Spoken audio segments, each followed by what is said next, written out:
Saudações, turminha! Essa aqui é a segunda parte da nossa aula de estrutura e metabolismo de lipídios, ok? Se você não viu a primeira parte, tá? Vai lá, busca o vídeo, vê a primeira parte primeiro para depois acessar este, ok?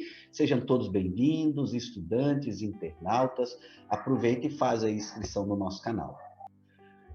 Bom, então nós estávamos falando da estrutura dos lipídios e vimos que há uma grande diferença dos outros compostos. Aqui nós estamos falando de compostos apolares, que em meio aquoso tem que ter alguma estratégia para que sejam digeridos, né? Então, qual que é essa estratégia? Justamente a perguntinha que a gente deixou lá na primeira parte. Bom, primeiro, é essencial que o corpo prepare esse lipídio para ser digerido. Quem que faz essa preparação? É a bile, que tem ação detergente. Essa bile é produzida no fígado, ok? Armazenada e concentrada na vesícula biliar para a maioria dos animais. No caso do cavalo, ele não tem a vesícula biliar, tá? Essa bile é composta de sais biliares, colesterol e ácidos biliares. Então, o que essa bile vai fazer? Essa secreção do fígado vai fazer? Ela vai pegar, vai preparar as micelas para que elas sejam digeridas. Então, a partir do contato com essa bile, que atua como se fosse um detergente, esse detergente que a gente utiliza para limpar uma vasilha suja de gordura, por exemplo, ela vai colocar a parte mais hidrofílica do ácido graxo para fora, essa parte que vocês estão vendo azul, ok? Que é justamente a parte carboxílica do ácido graxo. E aqui nós temos a parte mais hidrofóbica da cadeia que vai ficar para dentro. E essa gotícula minúscula que vocês estão vendo aqui são as micelas. Ou seja, a gente sempre fala formação de micela, né, no trato gastrointestinal, é justamente isso aqui. E aí a enzima lipase começa a cortar de fora para dentro aí e consegue atuar em cima disso aí. Vai ser muito importante. Bom, então a partir do momento que isso aí é digerido, tá? Isso aí tudo vai ser empacotado, ácidos graxos, vitaminas lipossolúveis, colesterol, vai tudo ser absorvido junto, vai ser empacotado pelo complexo de Golgi e ser enviado para o fígado através de um quilomicro. Gente, isso aqui tudo, ó, tem caráter apolar. Isso não seria transportado no sangue, mas como uma estratégia do corpo, ele empacota isso com uma camada de proteína, além de fosfolipídios também, e envia para o fígado trabalhar. Então aqui nós estamos vendo a estrutura de um quilomicro, que é nada mais que várias substâncias lipídicas diferentes empacotadas que vão ser enviadas para o fígado para metabolismo, ok? Vejam aqui, por exemplo, que a mecânica de absorção dos lipídios é totalmente diferenciada. E assim, só contar para vocês um caso, na minha prova de mestrado, que eu fiz há muitos anos atrás, eu me lembro que caiu exatamente essa questão. Como que é essa mecânica de absorção dos lipídios no trato gastrointestinal, que é muito diferente aí da absorção dos demais nutrientes, ok? Bom, e agora então a gente vai começar a falar do metabolismo de lipídios, ok? O que acontece então com esse lipídio que chegou ao fígado? Até agora nós falamos de estrutura, digestão, absorção. A partir de agora nós vamos falar então de metabolismo, ou seja, o que acontece com esse lipídio, o que pode acontecer com esse lipídio em estado de saciedade, em estado de jejum, nós vamos discorrer a partir disso aí. Bom, então vamos lá, sendo o ácido graxo que chegou ao fígado, o que pode acontecer com ele? Um ácido graxo que veio lá do triglicerídeo, ok? O que pode acontecer com ele? Número 1, pode ser convertido a outro ácido graxo diferente. Como que o corpo faz isso? Ele faz isso principalmente a partir da maquinaria enzimática que ele tem. Ele tem enzimas. Com a enzima você pode alongar a partir da elongase, que são enzimas específicas. Tem enzima que bota a saturação, como por exemplo essa dessaturase que a gente está vendo aqui. Ou seja, um ácido graxo pode ser convertido em outro dentro da célula se o corpo animal tem enzima. Aqui, por exemplo, nós estamos vendo uma sequência de reações do ácido linoleico para o ácido araquidônico. O ácido linoleico tinha 18 carbonos, o ácido araquidônico 20. Então, é claro que foi acrescentado carbono nele, 2 carbonos. Ele tinha duas duplas ligações e agora passa a ter 4 duplas ligações. A maior parte dos animais conseguem converter o linoleico em ácido araquidônico, salvo o gato, que não consegue fazer essa conversão. Então, dietas para gatos, rações para gatos, tem que ter uma inclusão de ácido linoleico, ok? Bom, esse ácido graxo que chegou ao fígado também pode ser utilizado para síntese de outros lipídios, como fosfolipídio, esteroides, ou qualquer outro lipídio que o corpo estiver precisando. Tá? Ele pode pegar essa estrutura carbônica desse ácido graxo, mudar conforme a necessidade dele, porque ele tem enzimas para isso, e utilizar isso aí em algum outro lugar. Fosfolipídios, esteroides. Esses ácidos graxos podem ser degradados a acetilcoenzima A para a produção de energia, ok? E aí nós vamos ver aqui, ó, esse ácido graxo que nós estamos mostrando aqui, tá vendo? Ele pode ser degradado através da beta-oxidação, que é uma sequência de reações que gera lá no final o nosso coringa do metabolismo, que é o acetilcoenzima A. E o acetilcoenzima A pode girar aqui no ciclo de Krebs para a produção de muito ATP, ok? Um lipídio de 18 carbono pode gerar 9 unidades de acetilcoenzima A e assim gerar muitos ATPs. Né? O lipídio, como tem muito carbono e onde tem ligação carbono-carbono tem muita energia, os lipídios fornecem muita energia para os animais. Bom, esse ácido graxo também pode ser armazenado no tecido adiposo, na sua forma inicial, sem modificação. Imagina, por exemplo, que o organismo animal comeu um excesso de ácidos graxos, tá? E não precisou transformar isso, não precisou queimar. É claro que ele não pode jogar isso fora, então ele vai ter que armazenar. Ele utiliza o tecido adiposo, dentre outros. Ele também armazena alguma coisa no fígado, ok?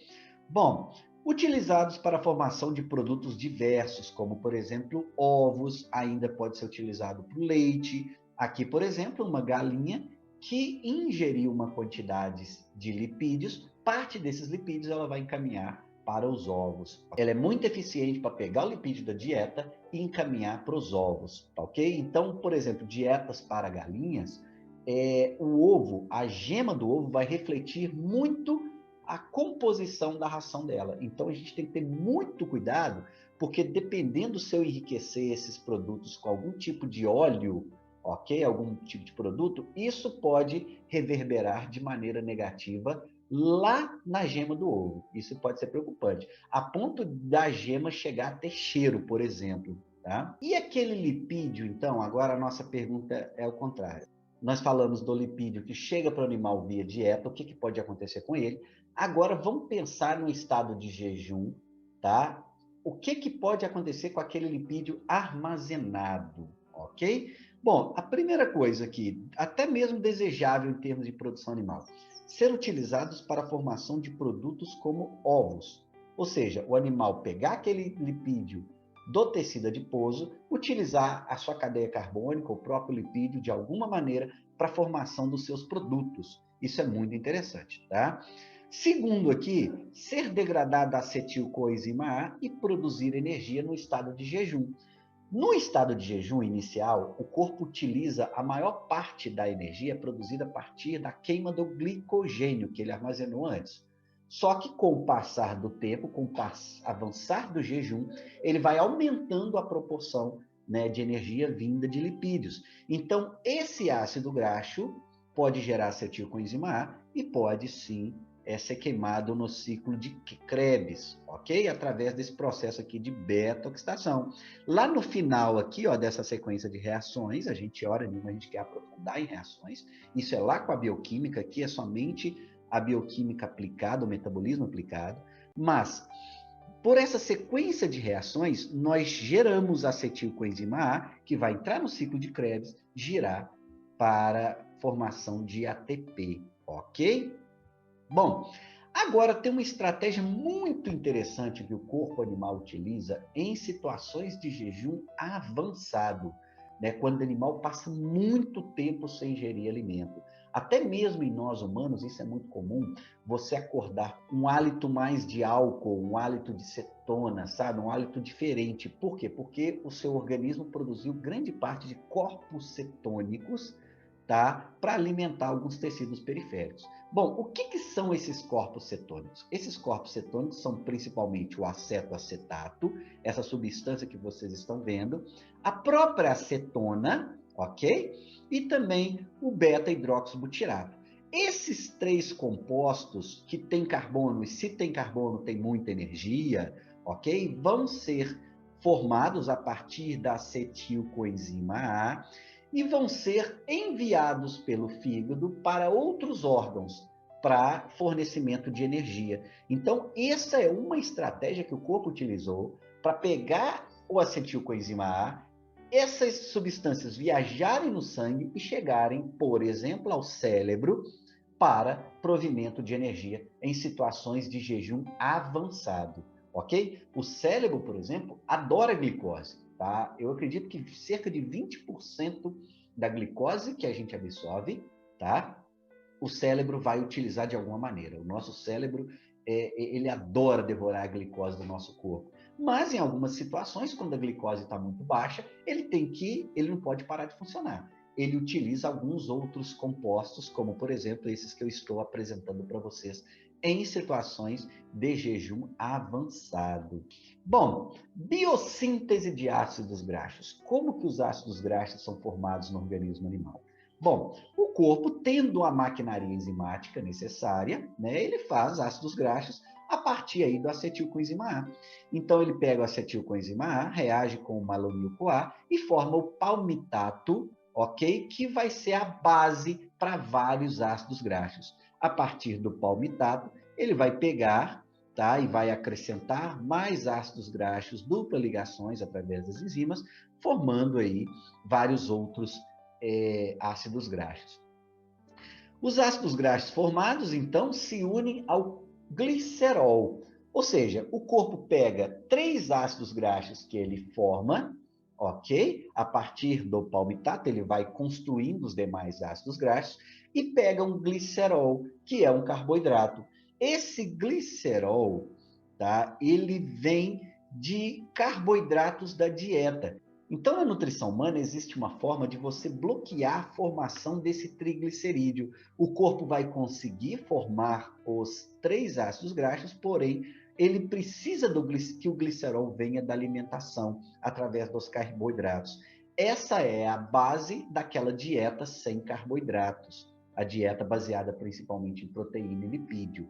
É claro que se uma pessoa quiser, né, trabalhar essa dieta, utilizar essa dieta, ela deve procurar um profissional capacitado para acompanhá-la, não se esqueçam, ok? Então aqui nós temos esse mapa metabólico, ok? Alguns estudantes gostam de chamar de uma maneira diferente, tá? Mas nós temos um mapa metabólico falando um pouco de cada coisa que a gente falou hoje e também falamos na aula de carboidratos, que também está aqui nesse canal, ok? Eu pergunto para vocês, o que está em vermelho aqui? Pensa bem. Nós temos aqui a glicose sendo convertida a glicogênio. Nós temos a formação do glicogênio, que depois pode voltar a ser glicose de novo, tá vendo? Então, em verde, nós temos a glicólise, outra rota metabólica, que é a quebra da glicose, ok? Essa quebra da glicose vai gerar piruvato, e esse piruvato vai ser convertido aqui em acetilcoenzima A, ok? Essa acetilcoenzima A vai girar aqui no ciclo de Krebs, que está em verde escuro, ok? E isso aqui vai alimentar a cadeia de transporte de elétrons com coenzimas reduzidas para a produção de ATP. O nosso objetivo aqui, né, sempre o objetivo final é produção de ATP, ok? Adenosina trifosfato. Ou seja, aquela energia armazenada na molécula de glicose, no triglicerídeo, no acetilcoenzima A, vai ser repassada até chegar no ATP, ok? Bom, nesse canto aqui nós temos a biossíntese do lipídio. A partir de acetil-CoA, o lipídio pode ser formado, ele vai até palmitato, e a partir do palmitato ele é levado a outros tipos de lipídios, ok? E em laranjado aqui nós temos a degradação do lipídio, tá ok? A beta-oxidação. O lipídio vai girando aqui, ó, e a partir de cada giro, ele entrega um acetilcoenzima A para o ciclo de Krebs. Então, um ácido graxo de 20 lipídios aqui, ok? Ele vai gerar 10 acetilcoenzimas A aqui, ok? Então, isso aqui é muito importante. Nós não tínhamos falado antes, tá, na aula de carboidratos, da via das pentoses, ou seja, aquela glicose também pode ser utilizada para a formação de ribose, ok? Formação de alguns compostos essenciais para os ácidos nucleicos, ok? Para regeneração de NADPH. A gente não chegou a comentar, mas aqui está representado. Nós vamos falar ainda, ok? Do metabolismo das proteínas. Nós vamos falar disso em outra aula. E aqui nós temos esse metabolismo em azul, que é muito importante, a gente vai explicar isso em detalhes. Lembrando que, só para complementar isso aqui, nós temos a formação dos corpos cetônicos, ok? A partir aqui do acetilcoenzima A. Gente, isso aqui, ó, conforme eu representei, é uma bagunça. Isso aqui complica, né, a vida de muito estudante aí, mas é essencial você saber a relação entre isso aí, você entender como um todo, tá? Aqui na nutrição animal, nós não estamos preocupados em decorar esses compostos aqui, tá? Eu me lembro quando eu fiz bioquímica, o professor exigia que a gente decorasse esses ciclos, os compostos. Aqui o nosso objetivo, pelo menos na nutrição animal, tá? É entender isso aqui e principalmente relacionar um com o outro. Vocês estão vendo que estão intimamente relacionados, ok? Bom, rapidamente nós vamos falar do principal problema do metabolismo de lipídios, aquele que mais acontece a nível prático, principalmente com animais poedeiras, que é a síndrome do fígado gorduroso. O que é isso? É uma inundação do fígado, ok? Originado a partir da geração de muita gordura, vinda principalmente de muita gordura na dieta ou muito carboidrato na dieta, ou seja, muita energia da dieta. A poedeira acaba comendo muito e o fígado não consegue processar. Isso acontece também, gente, com nós humanos.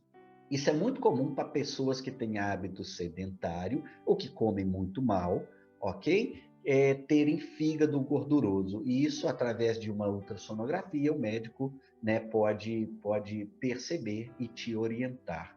Bom, então nós temos aqui o excesso de energia das dietas. Esse excesso de energia pode vir de várias maneiras. Uma quantidade de carboidratos muito elevada, uma quantidade de lipídios. Normalmente, quando a gente equilibra uma dieta para ave, a gente equilibra a energia metabolizável e quando você equilibra essa energia, se tiver num nível ótimo, normalmente não se tem problema. O problema é que em algumas situações a ave come mais, como por exemplo no inverno. Então, se ela come mais, é óbvio que nós vamos ter que trabalhar com uma energia um pouco mais diluída, ok? Então, como que é originado isso aí? O excesso de energia das dietas proporciona excesso de lipídio para o fígado metabolizar e transportar, lembrando que o excesso de carboidratos é convertido a lipídios para armazenamento. Isso era a terceira ordem lá da aula de carboidratos que a gente falou, ok?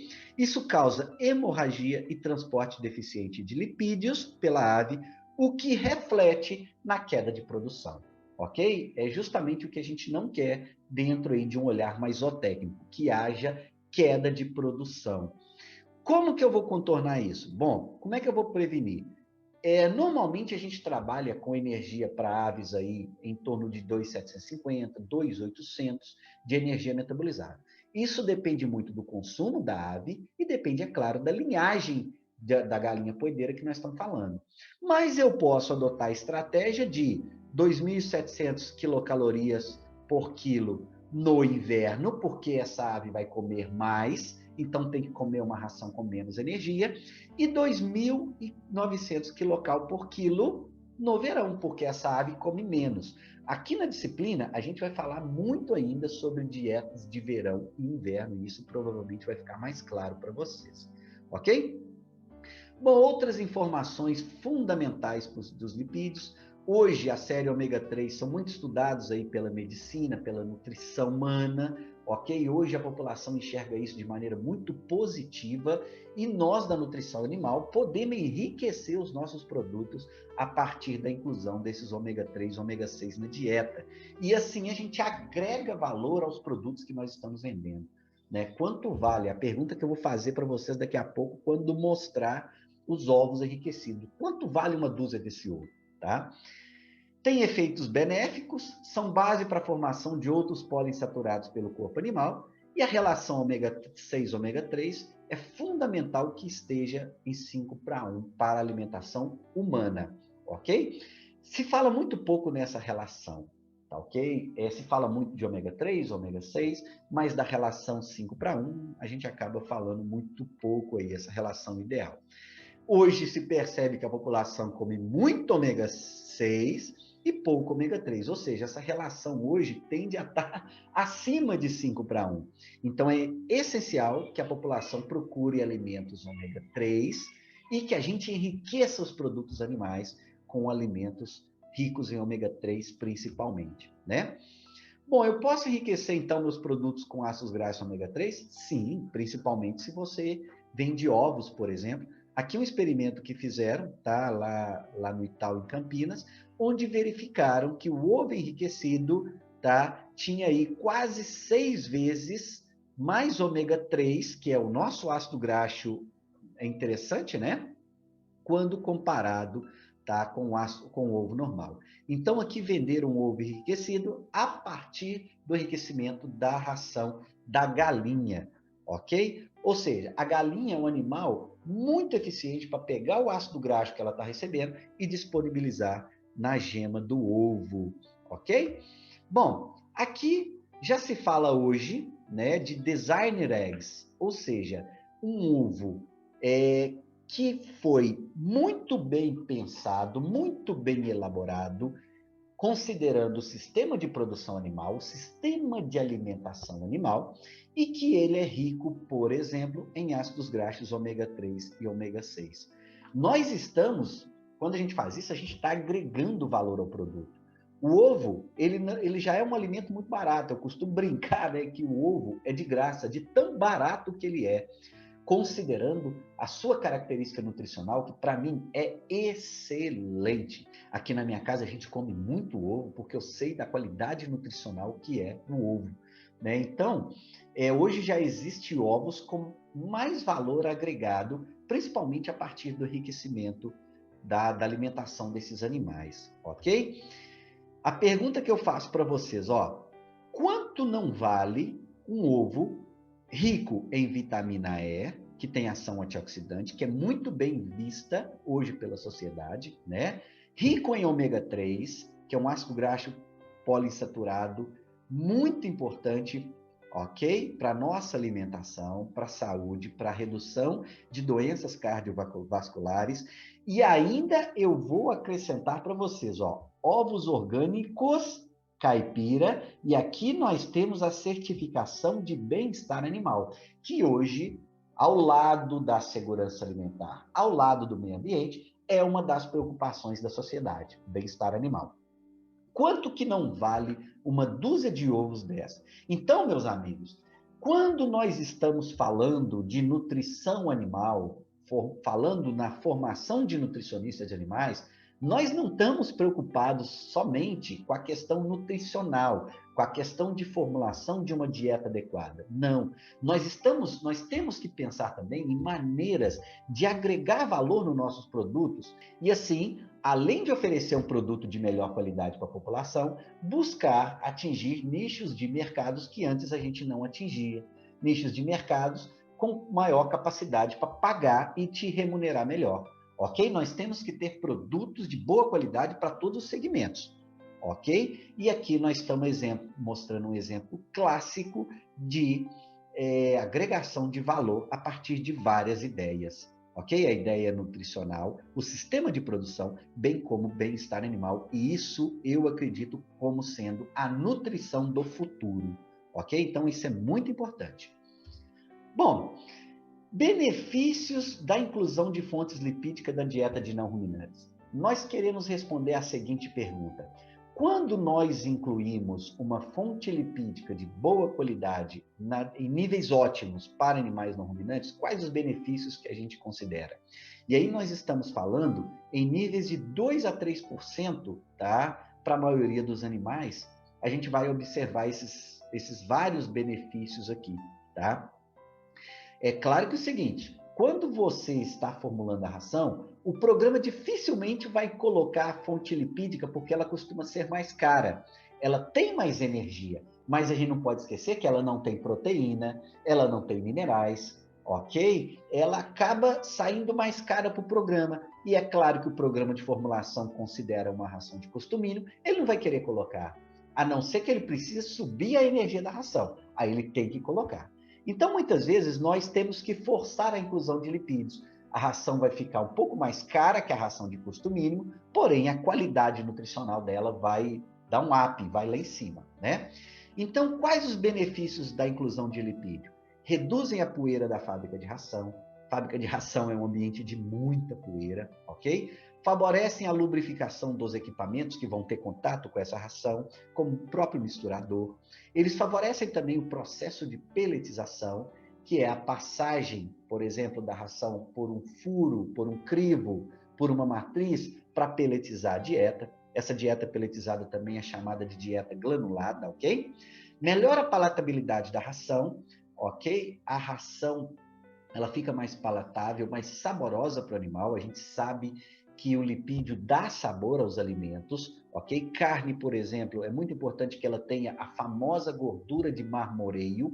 Carne bovina, isso é muito comum, para dar sabor e maciez, ok? Proporciona um valor extracalórico, e aí nós vamos explicar melhor daqui a pouco esse valor extracalórico, que é muito importante, ok? Possibilita o adensamento energético.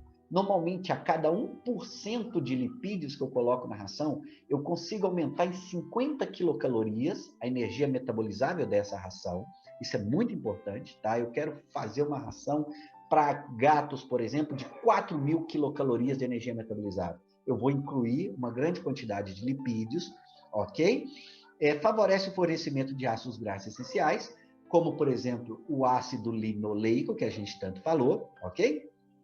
E proporciona um menor incremento calórico em dietas para verão, tá? É mais fácil ser metabolizável, ok? Então, gera menos energia, e essa energia é justamente aquela energia que o corpo utiliza para se aquecer.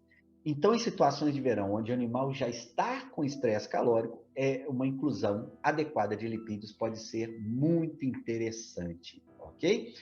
Pessoal, vamos destacar aqui o valor extracalórico. O que é esse valor extracalórico? Vejam bem, isso é muito importante. Olha, é a melhoria na digestibilidade dos nutrientes proporcionada por uma maior liberação de colecistoquinina e uma menor taxa de passagem. Vamos explicar isso melhor. Quando eu trabalho com uma quantidade ótima de lipídio na dieta, há uma redução da taxa de passagem. Se há uma redução da taxa de passagem, tá? Isso favorece o ataque enzimático e dá mais tempo dos nutrientes serem absorvidos. Então, eu acabo que tenho uma melhoria na digestibilidade dos aminoácidos, tá? Da energia como um todo e dos demais nutrientes. Ou seja, quando você coloca lipídios em um nível ótimo, tudo melhora, principalmente a digestibilidade. Além dessa redução da taxa de passagem, isso pode ser explicado, tá, por um maior estímulo da secreção de colecistoquinina, que é um hormônio que vai atuar no pâncreas para liberação de enzimas pancreáticas. Então, tudo isso culmina com uma maior digestibilidade dos nutrientes quando você tem níveis ótimos de lipídios na dieta. Que quantidade de lipídio? 2 a 3% aí, dependendo das espécies animais. Pessoal, então essa aí foi a finalização da nossa aula de estrutura e metabolismo de lipídios, ok? Ela foi dividida em duas partes. A gente tinha gravado uma primeira, essa aqui é a segunda. Agradeço a todo mundo, estudante ou demais interessados que chegaram aqui a esse canal por algum motivo. Aproveita, faz aí a inscrição no nosso canal para ajudar na divulgação do nosso trabalho. Então, muito obrigado a todo mundo e felicidades.